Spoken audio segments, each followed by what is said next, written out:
And that could work out because that gives Cole Tucker some time to develop even, if you don't trust Newman or Kramer, which at this point I don't. So that could work out. But the thing about it is he's going to be an asset to the pitching.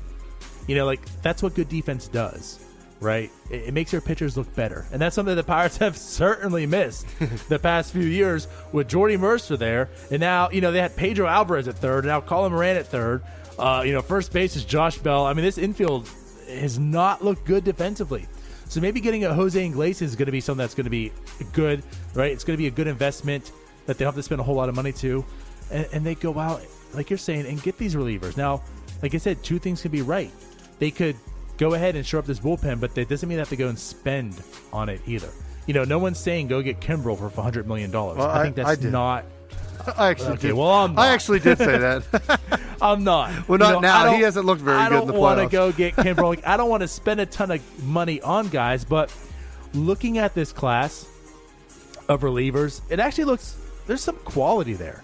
I don't think you need to go out and get a Kimbrel. I mean, we don't need a Kimbrel. Like you said, we have Vasquez. Yeah. And the thing is that we have Kellogg. I'd rather get Craig. like a 2-3 inning middle arm. And, right. I think you can get someone who's good in quality, doesn't have to be top end, and that can, again, shore up. If you get two relievers, I mean, you're talking 6 guys this club has, easy, that can just shorten this game up. So, in some of the names, I mean, Kelvin Herrera was a name I was looking at. How about Melanson? He can opt out of his 2 years. 2 years and $28 million remaining. Maybe. Although it would be dumb to opt out. He's not we're not going to pay him that much money. But. No, he's not opting out. But I mean, you got guys, AJ Ramos, David Robertson. I mentioned Herrera. Robertson's intriguing. Adam Ottavino. I mean, there's a ton of Zach guys. Britton, Cody Allen, Joe Kelly, Yuri's Familia. Yeah, Familia's available. Tony Sipp. Hey, Daniel Hudson's available again. I saw that. I didn't want to bring that one up. Brad Brock. Brad Brock, yep. So that's what Sean Kelly.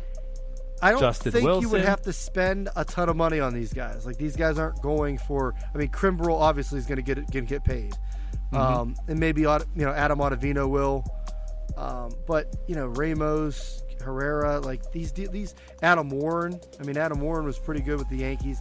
I mean, these are guys that you could probably get. The Pirates could handle. Andrew Miller's out there. It's going to be interesting to see what he gets because he's kind of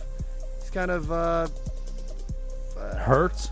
Yeah, hurt and hasn't been the same guy. No, I mean, do you feel like maybe you feel that he's been overused, and that's hurting him now? Yep. Can't stay healthy. Yep. Yeah, I think he might come for a bargain depending on what his production is going forward. No, he's still 1 year removed from a 1.44 ERA and then a 1.55, then a 1.3. Like, he was so damn good.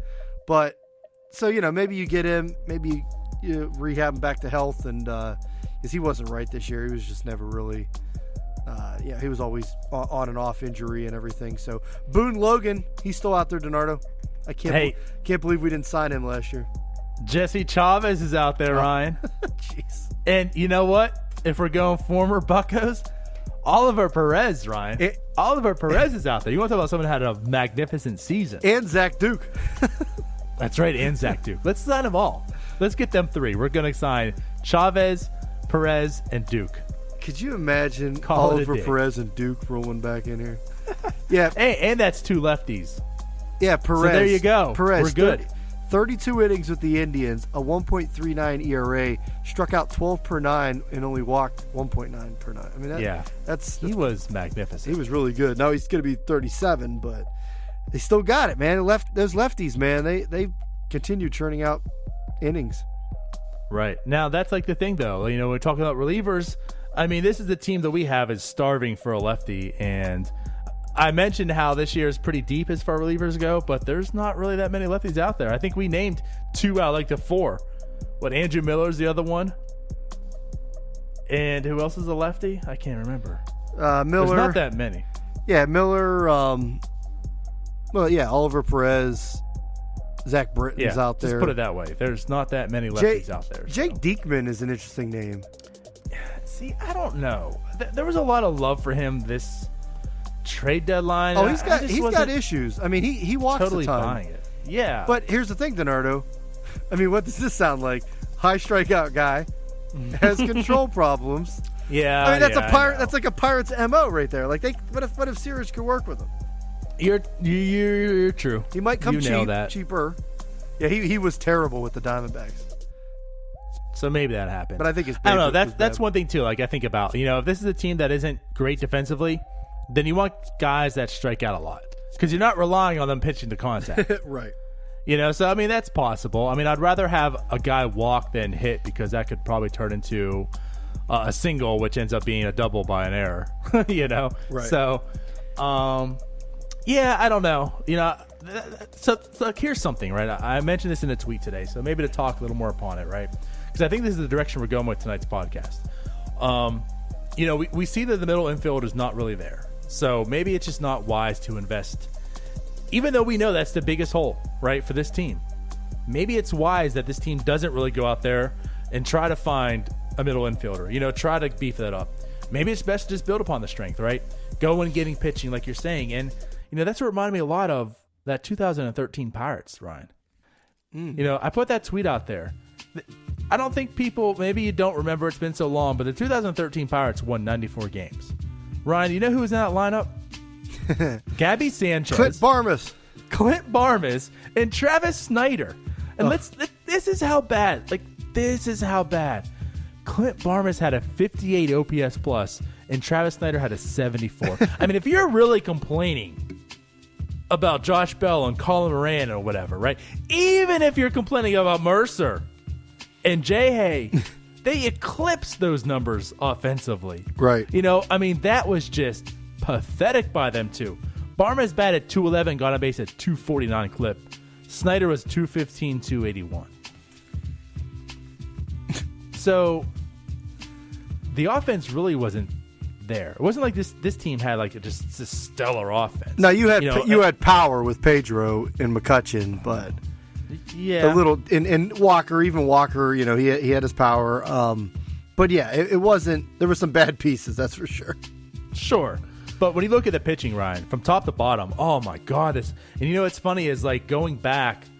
I don't think I would have thought and seen it was this good until I went back to all the numbers. I mean, top to bottom, this team was just good. I mean, you want to talk about the starters.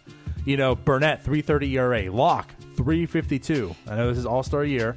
Liriano, 3.02. Garrett Cole, 3.22. Charlie Morton, 3.26. Wandy Rodriguez, 3.59. Now it'll be a different era of baseball.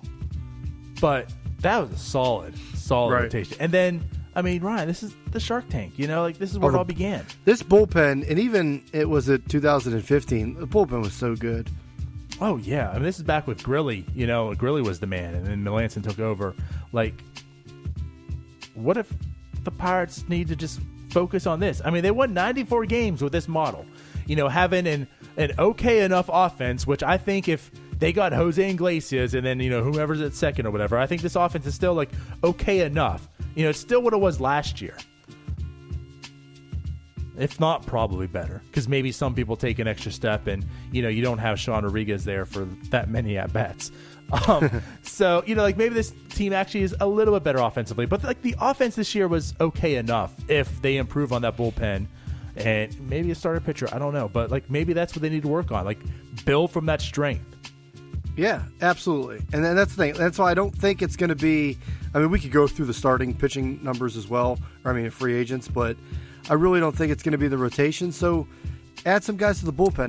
Now look, DiNardo, we have the injury to Santana, which is pretty much – I mean, he's done for next year. Yeah, it sucks. So, but you have Vasquez. You have Crick. You went out and got Kella. You have Rich Rod.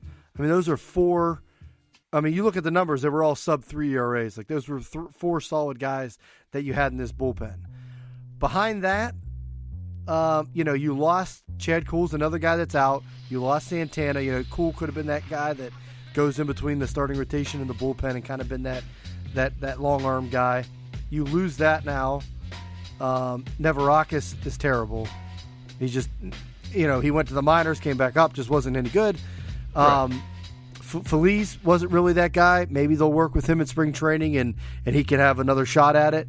But right. I'm not really. But he can't be trusted. Yeah, I'm not holding my breath on that. So you have 4 really good guys that could be this back end of the bullpen.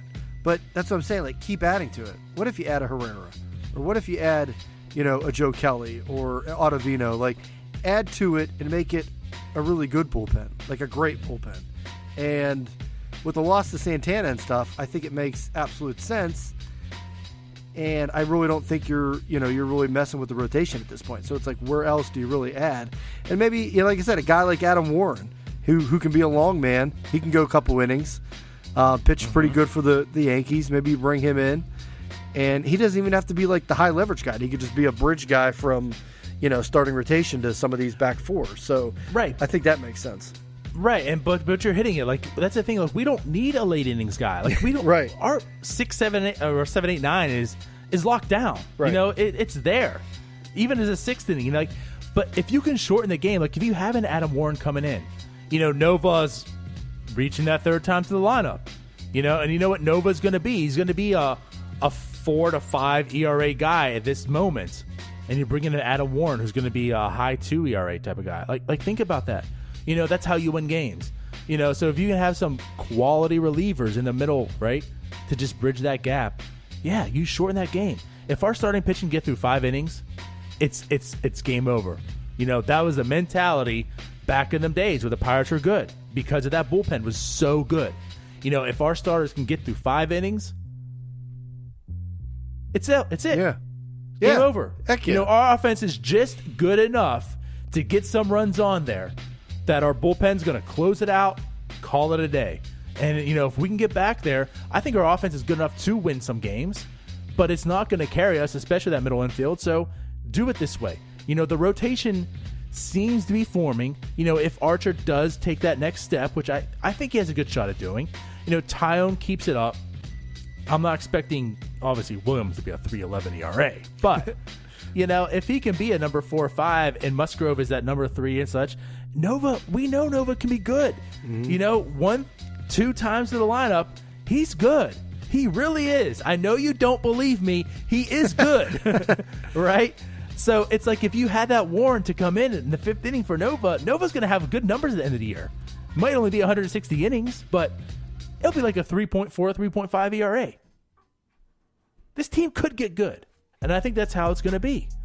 Just get something that's good. And that's why I say about Iglesias, too, being the short, because he's going to make these pitchers even better. If these pitchers did this year with that defense behind them, think about if you could improve the defense. Don't look at it as a bat. Look at that, get Iglesias, get some value, get a good defender back there, and save some runs, right? Instead of trying to create them. The strength gets even better. And that's the thing. Like, they have to do something like that. And I don't want something like other years where they go get some older injured, like I'm looking at these injuries, like a guy like who was I just looking at?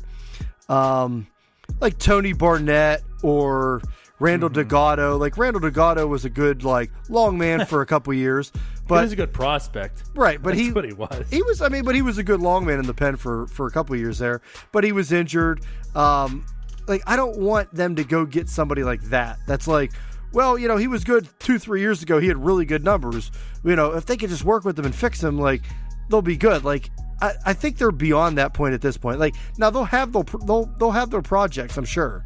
But a guy like Brad Brock, or like we just mentioned, Adam Warren, or Kelvin Herrera, go get one of these guys. That makes so much sense to me at this point.